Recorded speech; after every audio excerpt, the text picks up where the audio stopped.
चलो अब हम लोग पढ़ेंगे आज चैप्टर 5 सरल युगपद समीकरण यानी दो चर राशि युक्त। दो चर राशि मतलब अभी तक हम लोग एक चर राशि वाला बना रहे थे। चर राशि मतलब एक्स वाई जो है ना उसी को चर राशि कहते हैं यानी वेरिएबल कहते हैं, यानी लीनियर इक्वेशन टू वेरिएबल। अभी हम लोग को लीनियर इक्वेशन वन वेरिएबल का फॉर्मूला क्या था आपके सामने, ax plus B equal to 0 इस तरह से मिलता था। जैसे कि आपको मिल गया 2x प्लस 5 इजिकल टू 3 इस टाइप का, इसको वन वेरिएबल कहते हैं। इसमें चर राशि कितना है, only one x. But chapter 5 में हम लोग को दो चर राशि मिलेगा। दो चर राशि का मतलब क्या हो गया, एक्स और वाई दोनों। अच्छा, या तो पी और क्यू मिल जाएगा, ठीक है, या तो आर या एस मिल जाएगा, यानी हमेशा दो चर राशि मिलेगा। एक्स वाई जो मिलेगा उसका दो चर राशि हम लोग को जरूर मिलेगा, ठीक है। अभी तक हम लोग को एक ठो का वैल्यू निकालना था, अब हम लोग को दो का वैल्यू निकालना पड़ेगा। तो सर इसके लिए क्या करना पड़ेगा, तो इसके लिए आपको दिया जाएगा दो ठो समीकरण। क्या दिया जाएगा, समीकरण। जैसे कि इसको आप लोग क्या कहते हैं, समीकरण कहते हैं ना, समीकरण कहते हैं कि नहीं। तो ये समीकरण हो गया। तो ये लीनियर इक्वेशन वन वेरिएबल का समीकरण है, बट अब हम लोग लीनियर इक्वेशन टू वेरिएबल का समीकरण पढ़ेंगे, समझे। तो वो समीकरण क्या होगा, अब लीनियर इक्वेशन टू का समीकरण हम लोग देखेंगे। देखो वन का समीकरण क्या है, ax plus B equal to 0, ये वन का है, इसको हम लोग समीकरण कहते हैं, समीकरण एक इसी तरह कहते हैं, ठीक है। अब हम लोग को वेरिएबल टू मिलेगा यानी x और y, तो वो होगा x plus B Y equal to 0, ठीक है, या तो फिर ax plus B Y plus C equal to 0 ऐसे। अब यहाँ पे बोले सर ए बी सी क्या है, तो ए बी सी यहाँ पे है आपका real number. A B C क्या है, रियल नंबर है। A B C real number यानी 1 2 3 4 5 कुछ भी हो सकता है, -1 -2 -3, समझ में आया क्या। तो अब आपके सामने दो ठो इक्वेशन दे देगा और बोलेगा इस दोनों इक्वेशन यानी दोनों समीकरण में से x और y का वैल्यू निकालिए। तो इस चैप्टर में आपको दो विधि मिलेगा, पहला विलोपन विधि और दूसरा मिलेगा ब्रजगुणन विधि, ठीक है। यानी दो विधि से हम लोग इसको निकालने सीखेंगे इक्वेशन, ठीक है। अगर सिंगल इक्वेशन रहेगा तो हम लोग डायरेक्ट कर देंगे, है ना। लेकिन अब दो ठो इक्वेशन देगा, अब उसमें बोलेगा कि इसमें x का वैल्यू भी निकाले और y का वैल्यू निकालना है। हाँ, तो a b c, ठीक है। अब फॉर एग्जांपल के तौर पे क्वेश्चन हम लोग लेते हैं एग्जांपल के तौर पे, ठीक है। देखो क्वेश्चन क्या कहता है, अभी हम लोग दो चर राशि युक्त समीकरण बनाएंगे, ठीक है, कोई एक विधि से। पहला विधि जो होगा सबसे आसान विधि, उसका नाम है विलोपन विधि। कौन सा विधि, सबसे आसान विधि जो होता है वो होता है विलोपन विधि। और विलोपन विधि से अगर एग्जाम में अगर हम लोग करेंगे तो एकदम तुरंत बनेगा और लफड़ा भी कम है, ठीक है। तो आज हम लोग सिर्फ कंसेप्ट समझेंगे विलोपन विधि का, ठीक है। आप लोगों के सामने दो इक्वेशन मिलेगा, तो सपोज कैसा इक्वेशन मिलेगा, तो पहला देखिए इक्वेशन मिलेगा,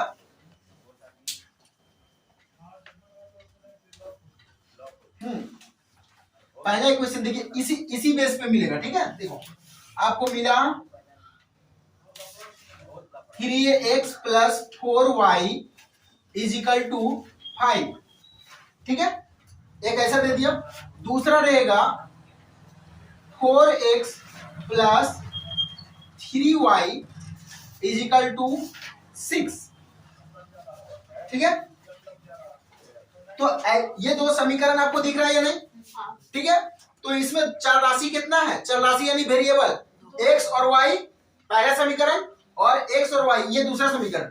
तो हम लोग इसको क्या देंगे, नाम दे देंगे। क्या नाम देंगे, समीकरण 1 और समीकरण 2। हम लोग नाम देने में एक्सपर्ट है, तो इसको दे देंगे समीकरण 1 और इसको नाम दे देंगे समीकरण 2, ठीक है।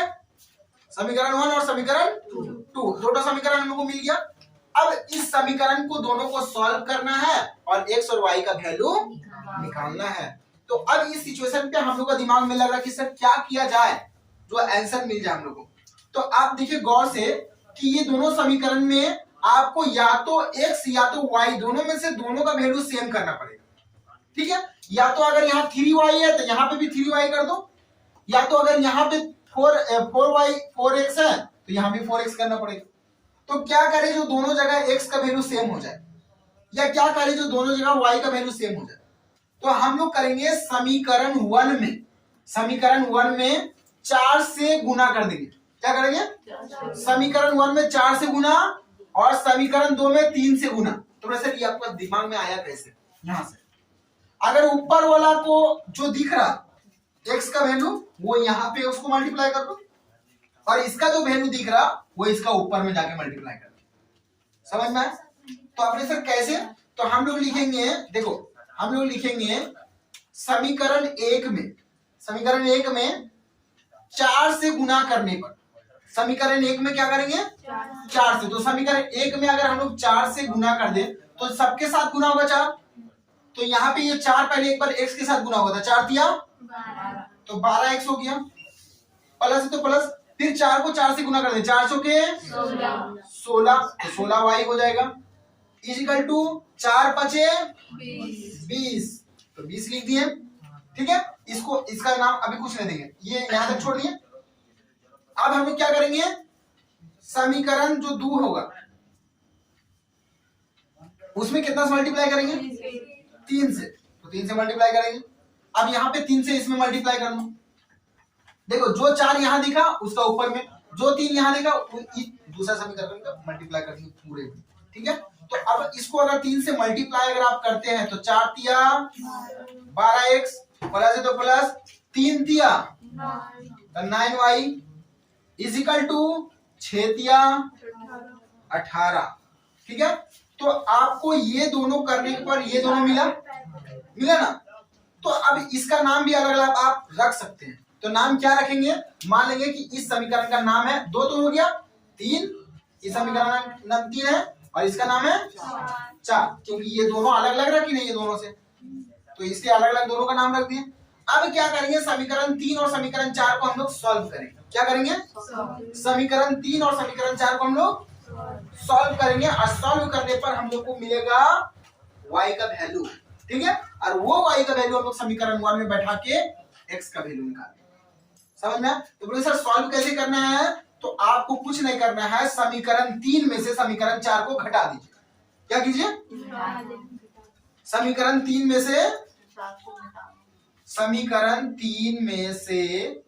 समीकरण 4 को क्या करेंगे? हम लोग घटा देंगे, माइनस कर देंगे। तो घटाने का रूल क्या है? देखो 12x plus 16y is equal to 20 है, उसका नीचे जस्ट लिख देंगे 12x, घटा रहे हैं मतलब माइनस हो जाएगा। ठीक है, लेकिन अभी यहाँ आपको माइनस लिखने की जरूरत नहीं, अभी इसका एक ट्रिक बता रहे कैसे लिखना है। 9 प्लस 9y इजिकल टू 18 दिखा। अब यहाँ पे जब भी घटाने बोलेगा तो नीचे वाला जो है उस सबका साइन बदल देंगे हम लोग। अगर जो प्लस है वो माइनस हो जाएगा और जो माइनस है वो प्लस। तो देखो तो 12 प्लस में है या माइनस में? तो प्लस है तो माइनस हो जाएगा।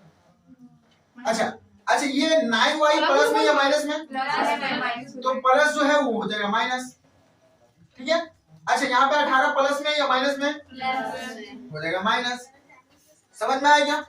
तो जो प्लस है उसको माइनस कर देंगे और जो माइनस है उसको प्लस कर देंगे। समझ में आया क्या?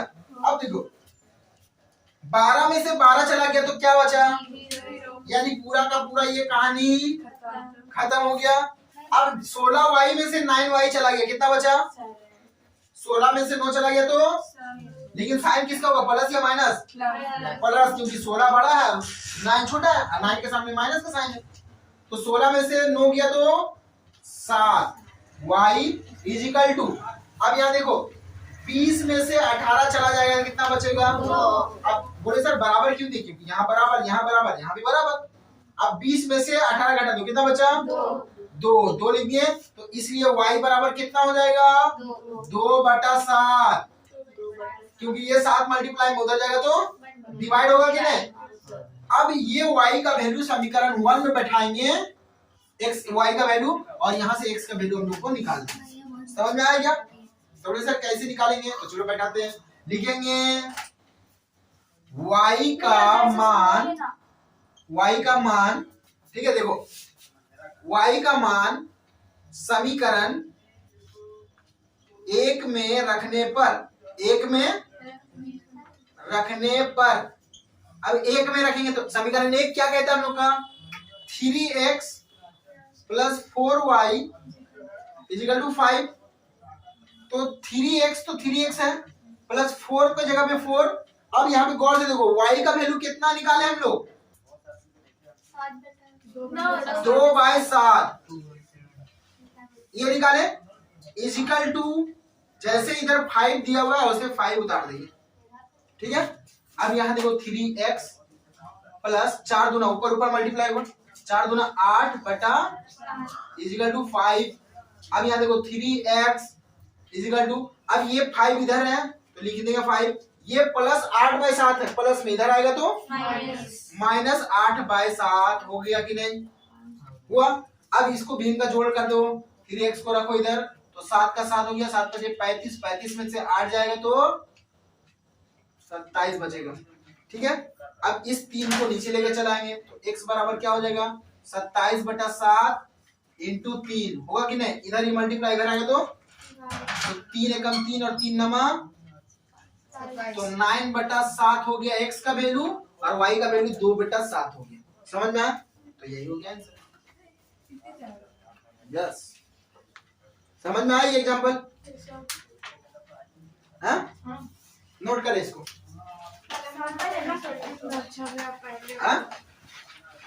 हाँ, तो वो एक चल राशि था, अब हम लोग का 2 चल राशि, वो 8 क्लास तक का था, अब हम लोग 9 क्लास में, तो 9 क्लास का 2 चल राशि बनाना पड़ेगा, ठीक है। तो ये विधि को हम लोग कहते हैं विलोपन विधि। क्या कहते हैं इसको? इस विधि का नाम है विलोपन विधि, विलोपन विधि, ठीक है। ताली थी क्वेश्चन, देखो गौर से यहाँ पे हम लोग देखेंगे, ठीक है। 2x plus 3y minus 7 is equal to 0 है, यानी 2x plus 3y is equal to 7 लिख सकते हैं, यानी आंसर कितना है? ठीक है। इसको इक्वेशन 1 तब सर 7 कैसे आ गया, ये -7 उधर आएगा तो +7, कितना है लास्ट? समझ में? बोल तो रहे y बराबर 1 और x बराबर 2। अब यहाँ पे सेम ये कंडीशन में देखो 3x plus 2y minus 8 is equal to 0 है, इसको आप लोग लिख सकते हो 3x प्लस 2y। अब ये देखो -8 है, उधर जाएगा तो +8 नहीं हो जाएगा, इसको 2 बना दिए सभी का, ठीक है। अब हम क्या बोले, इसको देखना है, अगर यहाँ 3 है तो इसमें 3 से, यहाँ 2 है तो इसमें 2 से, समझ में आया? तो यहाँ पे 3 से सबसे मल्टीप्लाई, 3 दूना 6x प्लस 3 तिया 9y इक्वल टू 7 तिया 21, 3 दूना 6x प्लस 2 दूना 4y इक्वल टू 8 दूना 16। अब हम क्या बोले, इक्वेशन जो यहाँ पे बना हम लोग का, ये दोनों को आपस में घटा देंगे तो नीचे वाला माइनस माइनस माइनस हो जाएगा। अब ये कट गया पूरा, अब 9 में से 4y चला गया था, कितना बचा 5y इक्वल टू 21 में से 5 16 चला गया, कितना हो गया 5, तो y बराबर क्या हो गया 5/5 कट गया तो 1, इसलिए y का वैल्यू कितना हो गया 1। अब y का वैल्यू क्या करेंगे हम लोग, पुट इन 1, y का value y put in 1, y को 1 में बैठा देंगे, समीकरण 1 में बैठा देंगे, तो 2x plus 3y equal to 7 है क्या, और 2x प्लस 3 y का वैल्यू 1 इक्वल टू 7। अब यहाँ पे 2x इक्वल टू क्या हो गया 7 माइनस, अब देखो 3 इधर है, उधर जाएगा तो -3 होगा कि नहीं, तो 2x बराबर हो गया 4, x बराबर हो गया 4/2 और 2 2 4, इसलिए x बराबर हो गया 2 और y बराबर हो गया 1, हो गया आंसर।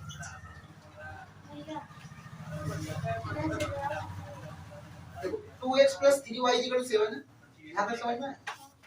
अब यहाँ पे देखो 3 का वैल्यू बैठाते हैं, क्या नीचे तो यहाँ पे 2 और 3 था, y का वैल्यू हम लोग यहाँ कितना रखे 1, तो 3 एकम 3 हो गया, तो यहाँ पे जो बराबर के पहले +3 होगा कि नहीं, तो इसको हम लोग बराबर को उधर भेजेंगे तो -3 है, तो बराबर -3 हो गया। वहाँ पे 2x है, उधर हाँ, इसका नीचे भी 2 है। हाँ तो सेम चीज उधर है ना, ये तो उधरते जाएगा ना, इसको बदल सकते हैं क्या, तो देखा करके बैठा हाँ पहले इसका वैल्यू बैठा है उसके बाद में निकालते हैं। अभी इससे पहले जो समीकरण सॉल्व किए थे कैसे किए सॉल्व, एक ही स्टेप करके या सबको एक ही बार उधर भेज दिए, यहाँ पे तो 3x और 5 है। कौन 3y है, x कहाँ दिख रहा है, ये तो 2x है। वो समीकरण 2 क्यों ले रहे हैं, हम तो समीकरण 1 में बोले ना, आप समीकरण समीकरण 1 बनाते हैं। यहाँ क्या लिखे हैं y का वैल्यू समीकरण 1 में बैठाया है। प्रेजेंस ऑफ माइंड रखो, कहाँ दिमाग रहता तुम। भैया वो नहीं, हम तो चार हमने वहाँ पे एक किसी और की उसको बताइए किसी की। y पुट इन 1, y को एक में बैठाने पर, एक कौन है इसमें, ये नहीं समझ आया। समझ गए। समझ में आया। ठीक है, तो इसको और देते बनाने के लिए। इसको कैसे बनाएं?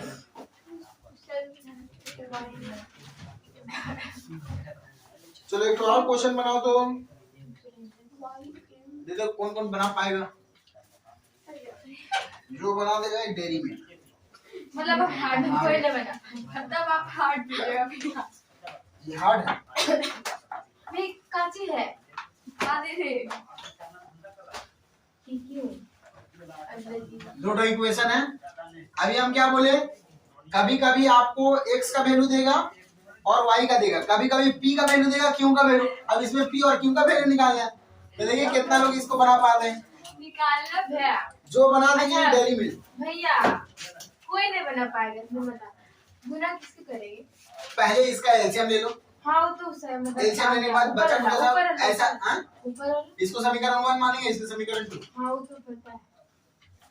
देखो करना क्या है, यहाँ पे आपको पहले से p माइनस क्यू दिया हुआ है, इसको हम लोग बोलेंगे इक्वेशन 1। ठीक है, यहाँ पे p माइनस क्यू दिया हुआ है, इसको क्या करेंगे इक्वेशन 1। ठीक है, अब उसके बाद आपको क्या दे दिया है, p/3 plus q/2 is equal to 6 दिया हुआ। आप देखिए तो 3 और 2 का एलसीएम ले सकते हैं आप, फ्रैक्शन एडिशन, तो 6 होगा और यहाँ पे होगा 2p प्लस 3q। अगर भीम का जोड़ जानते होंगे तो बन जाएगा। समझ में आया क्या? और हाथी बन क्या? Equal to 6। अब यहाँ 6 इधर डिवाइड में उधर जाएगा तो 2p प्लस 3q। देखो रमेश, 6 इंटू 6 होगा कि नहीं, ये 6 इधर डिवाइड में है, लक्ष्मी उधर जाएगा तो क्या होगा मल्टीप्लाई, तो मल्टीप्लाई कर दिए 6 इंटू 6, तो 2p plus 3q is equal to 36। इसको इक्वेशन 2 कह सकते हैं या नहीं, कह सकते हैं। तो इक्वेशन 1 और इक्वेशन 2। अब हम लोग क्या करेंगे, इसमें 2p है, मतलब इक्वेशन 1 में भी हमको 2 लाना है, तो उसके लिए क्या करना पड़ेगा, इसमें 2 से मल्टीप्लाई करना पड़ेगा कि नहीं, हाँ? और इसमें 1 से, समझ में। तो जब 2 से इसमें मल्टीप्लाई कर देंगे तो ये क्या बनेगा, देखो 2p बनेगा माइनस 2q बनेगा इजिकल टू 3 दूना 6 बनेगा कि नहीं। गौर से देखो पीछे वाला, 2 को मल्टीप्लाई 2p 2q और 3 दूना 6। ठीक है, हाँ 1 2 अपने से अभी यहाँ इसमें 2 है तो हम क्या बोले, इसका वाला इसमें, और यहाँ कुछ नहीं तो 1 है तो इसका वाला इसमें। समझ में। अब देखो यहाँ पे 2p plus 3q is equal to 36। अब इसको क्या करेंगे, घटा देंगे। क्या करेंगे, तो जो प्लस है माइनस, जो माइनस है प्लस, तो सब जगह प्लस है तो सब माइनस हो गया, और ये कट गया कि नहीं, 2p plus 2p minus 2p में से 2p चल गया 0, खत्म। अब यहाँ पे देखो माइनस 2q और माइनस 3q, तो माइनस 5q होगा कि नहीं, क्योंकि माइनस माइनस तो ऐड होता है लेकिन साइन माइनस का होता है, लेकिन दोनों को जोड़ देते हैं। समझ में, इजिकल टू। अब यहाँ देखिए 36 में से प्लस 6 घटा देंगे 30 बचेगा, लेकिन प्लस में या माइनस में, माइनस, क्योंकि 36 के सामने किसका साइन है, माइनस का। Very good. अब ये माइनस और ये माइनस कट गया कि नहीं, तो q बराबर आपको क्या मिलेगा, देखो यहाँ पे, यहाँ से 5q बराबर आपको मिला 30, तो q बराबर कितना मिलेगा 30/5, यानी 5 × 5 5 6 30, तो इसलिए q बराबर कितना आया 6। अब q को क्या करेंगे, समीकरण 1 में बैठा देंगे, है ना। तो q का वैल्यू, q आप लोग लिखे putting the value of q in the equation 1। ठीक है, आप लोग लिखे q का मान समीकरण 1 में रखने पर, ठीक है, सभा 1 लिखे, समीकरण 1 में रखेंगे। 1 ये है, ये है ऊपर वाला, तो ऊपर वाला है p minus q equal to 3, ये है पहले समीकरण। अब इसमें q का वैल्यू कितना आया 6 बैठा दिए इजिकल टू 3। अब p बराबर क्या हो गया, ये 3 उधर जाएगा प्लस 6 होगा फिर, तो इसीलिए p बराबर आ गया 9 और q बराबर आ गया 6, हो गया आंसर p q। आसान था या भारी? आसान था कि नहीं? सर खाली एलसीएम लेना था इसमें, बस इसको इधर इधर करना था।